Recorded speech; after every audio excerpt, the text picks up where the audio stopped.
I was scrolling through my phone, half asleep on the couch, when her message appeared. My wife. Just 3 words, but they hit me like a punch. We need to talk. My stomach dropped. It wasn't unusual for her to send cryptic texts, but this carried a weight I couldn't ignore. My first thought was worry, maybe something at work or family. I didn't think betrayal. Not yet. The night before, we'd been at a neighbor's barbecue. It had been one of those picture-perfect gatherings, the kind you see on social media. Everyone laughing, kids running, steaks sizzling on the grill. I tried to relax, but she had been distant, distracted, laughing a little too hard at jokes that weren't funny, standing a little too close to our neighbor, Mark. I caught her glance at him more than once, and she had that smile, half teasing, half something I couldn't name, that made my chest tighten without reason. I shook my head. Maybe I was overthinking. I always second-guess myself. That's who I was. Cautious, careful, always trying to see the best in people. But the tension didn't leave me. Her text, however, didn't just demand attention. It felt like a trap. "We need to talk," she said. But the subtext was clear. Something had gone wrong, and somehow I was the center of it. The next morning, she didn't say anything in person. She avoided my eyes, fiddled with her coffee cup, and kept glancing at her phone. Every ping made my heart race. I tried to distract myself, to convince myself I was imagining things, but my gut said otherwise. Then the first sign appeared, an innocuous notification, a text from Mark, the neighbor. "Your wife really humiliated me yesterday. Can she make it right?"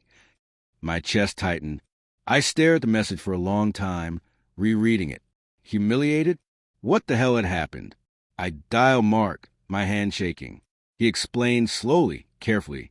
At the barbecue, I'd made a joke, one I thought was harmless, about his new promotion. I teased him in front of everyone. He laughed it off at first, but apparently she had jumped in, red-faced and furious. She had dragged me aside in front of our friends, berating me like I was some child. "Apologize to my friend," she had snapped. "Right now." I froze. My blood ran cold. That wasn't the worst of it. Mark's voice hesitant, cracked with confusion. She told me, that she'd already apologized for me. I didn't understand at first. Then it hit me. The look on her face at the barbecue, the closeness with Mark, the way she had whispered something to him when she thought I wasn't looking. I wanted to scream, to demand answers, but I couldn't. My mind raced through the past few weeks, missed calls, late nights at work, texts she'd hide when I entered the room. Every small detail, every laugh that lingered too long, every sudden silence. They were pieces of a puzzle I hadn't wanted to see. That night, I stayed up, scrolling through her phone when she was asleep. I felt like a criminal, like I had no right, but the need to know overpowered me. That's when I found it. Messages, casual at first, then intimate, between her and Mark. Flirtations, late-night rendezvous. Plans whispered in digital ink. My hands shook so hard I could barely hold the phone.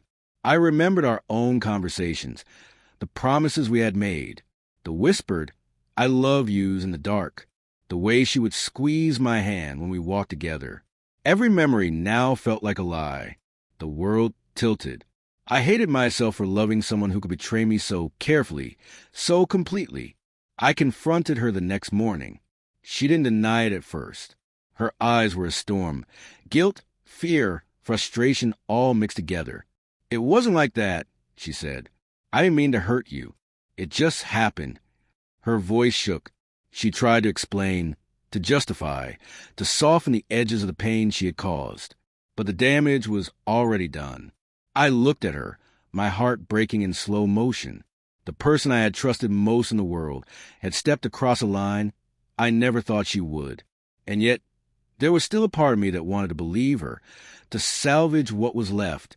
But trust, once broken, isn't easy to repair.